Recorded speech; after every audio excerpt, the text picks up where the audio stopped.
In the last few weeks, there was no development in the mystery surrounding Sunanda Pushkar's death. That perhaps because the Delhi police appeared to have pressed the pause button.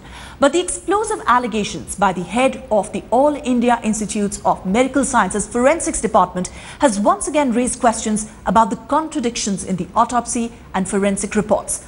Do the shocking claims point to departmental politics or a sinister cover-up?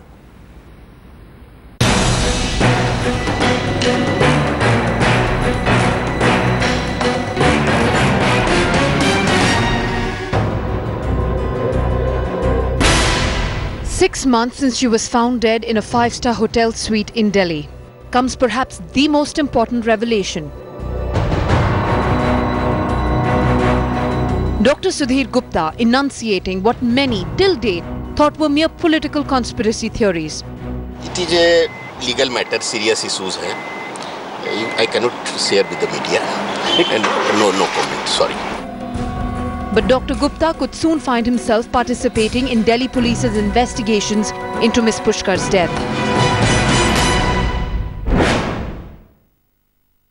If it is necessary to examine Dr. Gupta will be examined. If it is necessary to take on record the affidavit which apparently has been filed by him in before the learned Central Administrative Tribunal, that will be taken on record, whatever will be relevant.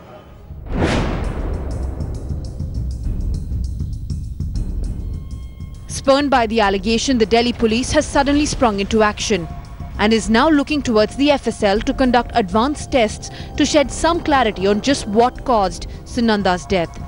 The need for clarity arose after AIIMS and the CFSL submitted reports that contradict each other. While the autopsy report submitted by the All India Institute of Medical Sciences claims Sunanda died of a drug overdose, the viscera report submitted by the Central Forensic Sciences Laboratory ruled out death by poisoning. Fact is, there were 2 strips of Alprax found in Sunanda's room. The autopsy report states there were 15 injury marks on her body caused by a blunt object, says an injection mark on her right wrist caused her death. This is contradicted by Dr. Sudhir Gupta, who reports a mild, foul-smelling gas was emitted during dissection, which he says does not explain the injuries on her body. Shashi Tharoor was never off the hook. After Dr. Gupta's explosive, if not motivated revelation, even the former Union Health Minister may have some answering to do. Bureau Report, Headlines Today.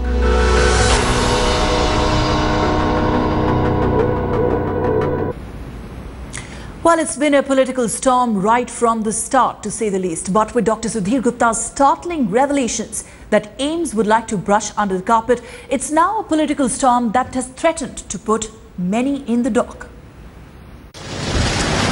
Sir, Dr. Sudhir Gupta claimed that as questions swirled, Shashi Tharoor avoided them. Reporters persisted for hours, but he refused to engage. The fire lit by the head of the AIIMS autopsy department soon turned into a political inferno. Tharoor's opponents closed ranks. The former union minister finally issued a statement demanding a rapid and transparent probe to put all speculation about his wife's death to rest. But the BJP kept up its pressure. Mounting a sharp attack, it raised direct questions about the role of the police and the doctors involved in the case. The ruling party has bared its claws, and Shashi Tharoor would find it hard to wish away questions. Some tough ones will also be hurled at the former Union Health Minister Ghulam Nabi Azad, who was then in charge of AIIMS. Bureau Report, Headlines Today. So what happened on the fateful night of 17th of January 2014? 166 days on, there are no clear answers, but more questions continue to crop up.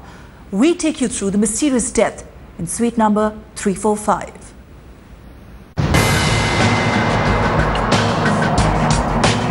less than 6 months ago, Sunanda Pushkar died mysteriously in suite 345 at Delhi's most expensive hotel, the Leela, a short distance from the capital's power centers.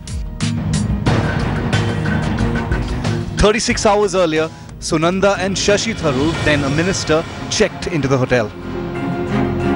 The next morning, on Friday, Tharoor left early to attend the All India Congress Committee session just a few kilometers from the hotel. Sunanda was last seen at 3:30 that afternoon in the hotel lobby. After an entire day at the session, Tharoor returned to suite 345 of the Leela at 8:15 that evening. After entering the suite, he found Sunanda's room locked from the inside. Using his own key, he entered to find her motionless on the bed. Tharoor panicked and got his personal assistant to call his private secretary Abhinav Kumar, who then alerted hotel authorities and the police. A forensic lab team arrived around 9 p.m. to look for evidence inside the room. In the 166 days since that mysterious death, the fresh controversy has amplified a litany of glaring unanswered questions. Why have AIIMS and the forensic lab remained silent over the contradiction in their findings related to the presence of the Alprax drug? Why has the Delhi police waited 6 months to react to the contradictory reports? Wasn't the contradiction suspicious? Why didn't the police investigate the injury marks on Sunanda's hands and abrasion on her cheek? Is it possible the Delhi police prejudged what may have killed Sunanda Pushkar? 6 months since her death, is it a real possibility now that what killed Sunanda Pushkar will never be known?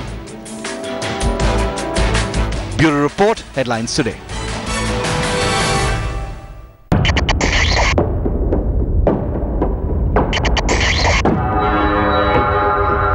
Headlines Today investigative reporters have accessed a letter written by DR Sudhir Gupta, and I have that letter here. साबित करने के लिए आप पर दबाव बनाया गया। He has named one of the ministers of the previous government